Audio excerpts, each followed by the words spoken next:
श्रीगुरुभ्यो नमः। हरि ओम। श्रीमहागणाधिपतये नमः।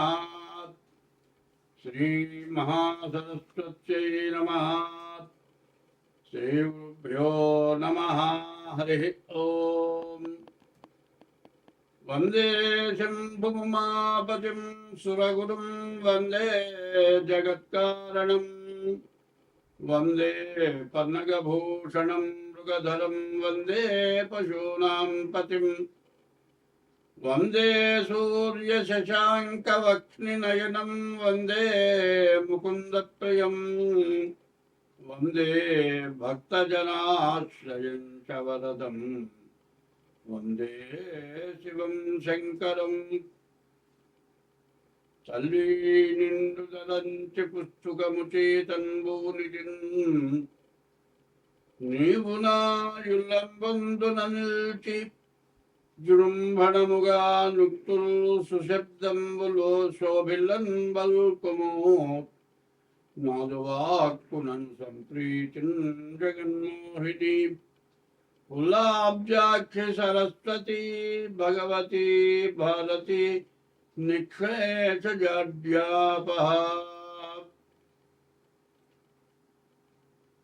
ఒక మంచి విషయం చెప్పుకుందాం. అధిక విద్యావంతులు అప్రయోజకులైనారు. ఎందుకు పనికిరాని వాళ్ళు బాగా గొప్పవాళ్ళైనారు. సత్యం పలికేటువంటి వాళ్ళ మాట ఎక్కడ పనికి రావట్లేదు. వదరబోతులు తిట్టేవాళ్ళు, దుర్మార్గులు, తగాదాలు పెట్టుకునేవాళ్ళు, కుట్టేవాళ్ళు, మరి అందరినీ బెదిరించి ఆస్తులు లాక్కుండేవాళ్ళు, ప్రతి ఆస్తులు కబ్జాలు చేసేవాళ్ళు, మరి చాలా గొప్పవాళ్ళుగా పూజింపబడుతున్నారు. మరి సత్యవంతులు పనికిరాకుండా అయినారు. వదరుబోతులు దేశాన్ని పాలిస్తున్నారు. స్వార్థపరులు అంటారు వీళ్ళు. ఈ స్వార్థపరులకు ఎట్లా ఉంటుందంటే వాళ్ళ కొన్ని వందల కోట్లు, వేల కోట్లు సంపాదించారు. ఈ వందల కోట్లు, వేల కోట్లు ఏం చేయాలి? ఈ వందల కోట్లలో, వేల కోట్లలో ఆలోచిస్తే ఒక్క షర్ట్ ఉందండి, తొడుకులు చొక్కా, అది ₹1,00,000 చొక్కాట, 5 లక్షల రూపాయల ప్యాంటు, పెట్టుకునే వాచ్ వచ్చాడు ₹1,00,000. అసలు ఇది ఏమిటి? దేనికి ఎందుకు ఖర్చు పెడుతున్నాం? అదే సవ్యంగా సంపాదించిన డబ్బులైతే ఇట్లా పెట్టుకుంటాం. వాచ్ అని ఇప్పుడు గడియారం ఉందండి, మరి 200-300 పెడితే కరెక్ట్ వాచ్ వస్తుంది. అదైనా టైం చూపించేది, ఇదైనా టైం చూపించేది. మరి గొప్పగా ఉండటం కోసమని ఇట్లాంటివి చేయటం ఎక్కువ అవుతుంది. మరి ఇట్లాంటి వాటి వల్ల వచ్చే ప్రయోజనం ఏమిటి? ఒకళ్ళ కంటే ఒకళ్ళు ఎక్కువ చేయాలి. ఒకప్పుడు మరి జయలలిత కొడుకు పెళ్ళికి బంగారపు శుభలేఖ అందరూ పంచింది. బంగారపు శుభలేఖ, ఒక శుభలేఖ కొన్ని లక్షలు అయిందిట. మరి ఇది ఎందుకు చేస్తున్నారు అనేది ఆలోచన కావాలి. కొంతమంది ఉన్నారు తిరుపతిలో ఏం చెబుతున్నారు, హుండీలో డబ్బులు వేయొద్దయ్యా అని చెబుతున్నారు. ఎందుకంటే హుండీలో డబ్బులు వేయొద్దంటే దేవుడికి ఏమన్నా ఉపయోగపడుతుందంటే ఏమి ఉపయోగపడాలి దేవుడికి? మరి లడ్డు కూడా కొంతమంది దాతలు ఉన్నారు, అన్నదానానికి దాతలు ఉన్నారు, పూలకి దాతలు ఉన్నారు, అన్నిటికీ దాతలు ఉన్నారు. ఇవి వచ్చే డబ్బులు ఏమైపోతున్నాయి? మరి అటువంటి దానికి కొన్ని కోట్లు ఇస్తున్నారు. ఒక్కొక్కళ్ళు 5 కోట్లు ఇస్తున్నారు. పేరు చెప్పొద్దు అంటున్నారు. ఇవి ఎందుకు ఇస్తున్నారో వాళ్ళకి ఆలోచన లేదు. పుణ్యం వచ్చేవి కొన్ని ఉన్నాయి, పాపం వచ్చేవి కొన్ని ఉన్నాయి. దానాలు ఒకడు రోడ్డు మీద నుంచి ఉంటాడయ్యా, నా దగ్గర 90 రూపాయలు ఉన్నాయండి, ఒక్క 10 రూపాయలు ఇవ్వండి, నేను హోటల్లో భోంచేస్తానంటాడు. ప్రతివాడిని అది అడుగుతాడు. కానీ నిజంగా పాపం 10 రూపాయలు తక్కువ ఇద్దామని మనం ఇస్తాం. ఇట్లా ప్రతి వాళ్ళని 10 రూపాయలు అడుగుతాడు, పోగు చేసుకుంటాడు, ఇంటికి వెళ్తాడు. ఈ లోపల బ్రాందీ షాపు పోతాడు, ఫుల్గా తాగుతాడు, ఇంటికి వెళ్తాడు, పెళ్ళాన్ని సాగుకొడతాడు, కోడి తినుకుని పడిపోతాడు. దానం ఏమో అట్లాంటి వాడు చేస్తే దానం అట్లా అవుతుంది. మరి ఉండకూడని చోట దానం చేస్తే, దేవాలయాల దానం చేస్తే ఇట్లా పోతుంది. పోనీ తల్లిదండ్రులకు ఏమైనా అన్నం పెడుతున్నారా? పెట్టట్లేదు. తల్లిదండ్రులు ఇంట్లో ఉండటానికి భార్యాభర్తలు ఇష్టపట్టలేదు. తల్లిదండ్రులనేమో బదార్పాలు చేస్తున్నారు. కొంతమంది ఏం చేస్తున్నారు, పెళ్లి చేసుకున్న తర్వాత భార్యతో పాటు కొన్నాళ్ళు కలిసి ఉన్న తర్వాత 2, 3 పిల్లలు పుట్టిన తర్వాత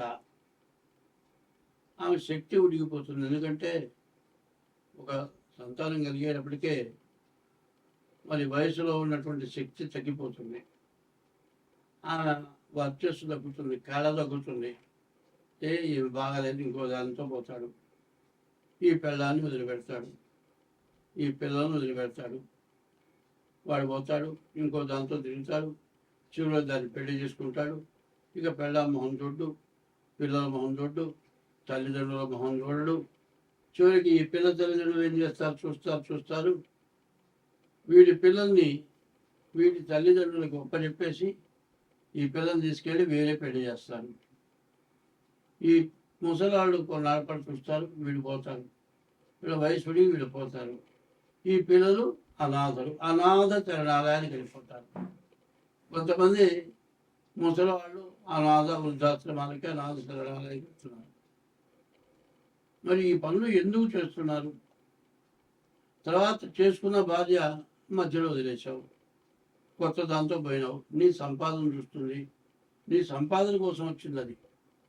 ఎందుకంటే నీ దగ్గర డబ్బులు మొత్తం ఉంచుకుంటుంది. ఇక నీ దగ్గర ఏమీ లేదన్నప్పుడు నిన్ను వదిలేసి ఇంకోటితో వెళ్ళిపోతుంది.